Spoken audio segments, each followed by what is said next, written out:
Hello everyone, I'm Triple J and welcome to another episode of Comic News and Views, where I talk about current graphic novels and the media that they inspire.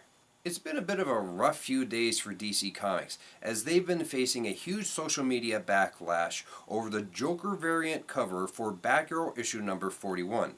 For those not to know, DC Comics decided to make a number of these Joker variant issues for their various series. And this is the one drawn by Rafael Albuquerque for Batgirl. As you can see, it's in pretty poor taste that has different meanings of distaste for different generations of fans. For the new fans, it's rather disturbing to see the central hero being held, almost at gunpoint, crying, in obvious distress, and with the Joker painting his trademark smile on her frightened face. For those of us who are older fans, this image elicits memories of The Killing Joke, the comic written by Alan Moore in which the Joker shoots Barbara Gordon and cripples her, before kidnapping both her and Jim Gordon as a way to get at Batman. According to some people I've talked with who did read the book, it's also implied that the Joker sexually assaulted Barbara Gordon. When you combine this with the more light-hearted direction taken on Batgirl by Cameron Stewart, the artist whose redesign of the Batgirl costume earned him and his creative team a lot of good favor from fans online, well, this Joker variant cover comes off as insensitive, disgraceful, and an ugly match of art and storytelling. Now, to DC Comics' credit, if you can call it that, they did listen to Cameron Stewart's concerns, as well as those of the artist, Raphael, who in turn listened to the concerns of fans online and pulled the cover. However, this still leaves us with one question. How did it come to this?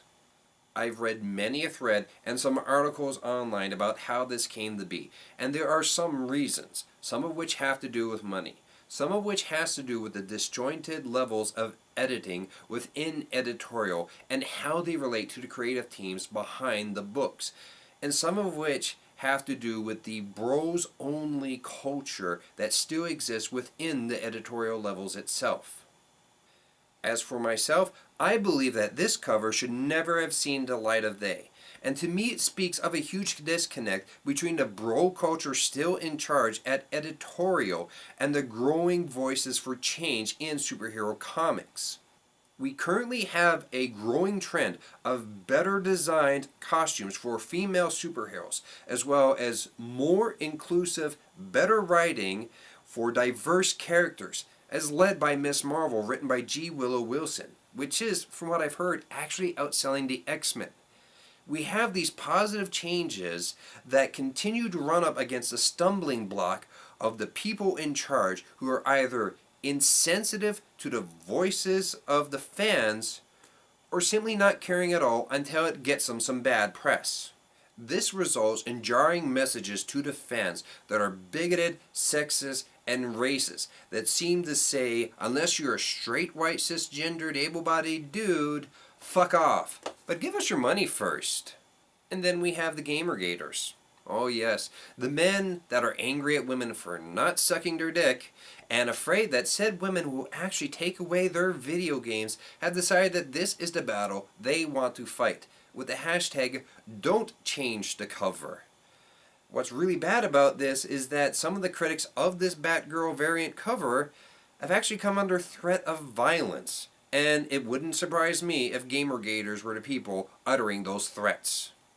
Heck, Gamergate patron saint himself, Adam Baldwin, has chimed in on this battle as well, with his hashtag #SaveTheCover and decrying the censorship. Even though this wasn't censorship, it was DC Comics and the artists changing their mind and deciding not to publish this cover with that issue of Batgirl. Then again, these are Gamergaters, and as my friend put it, they believe that hitting the block button on Twitter is the same thing as censorship. Sadly, this is just business as usual, as any criticism of the racism, sexism, and general bigotry found within superhero comics are usually met with scorn and dismissal by the vanguards of ignorance and apathy. I've been seeing it for years online, be it at the When Fangirls Attack link blog, the wondergirl.org website, or even now going on Tumblr to look at what various fans have to say about these issues. I would say that there needs to be an open, honest discussion about sexualized violence within superhero comics, as well as DC Comics' almost habitual need to link Barbara Gordon with the Killing Joke at almost every turn, except that there has been. And unfortunately, I can see them doing it again in the near future. What there needs to be, I believe, is a concrete change within the old guard at DC Comics at the editorial level. These are the same people who have shown an almost inconsistent stance on women in superhero comics, at times showing almost only the bare minimum lip service to fans who crave a greater change for the better. About the only other bit of good news to come of this controversy, aside from the cover being pulled, is that the Gamergaters are now trying to get involved. Now, you may think it's bad news. I certainly thought it was bad news, but a friend pointed this out, and it is brilliant.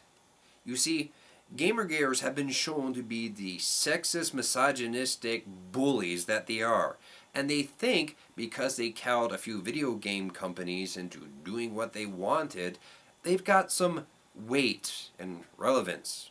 However, I believe, as my friend believes, that they know nothing about the comics industry and the raging assholes residing within it.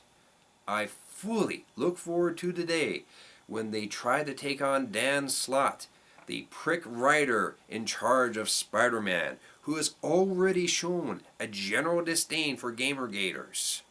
It would be like watching a train wreck in slow motion played out on Twitter. Except the train is filled with Gamergaters that you wouldn't actually mind seeing crashing and burning. Well, I'm Triple J, and that's all I got left to say. Take care.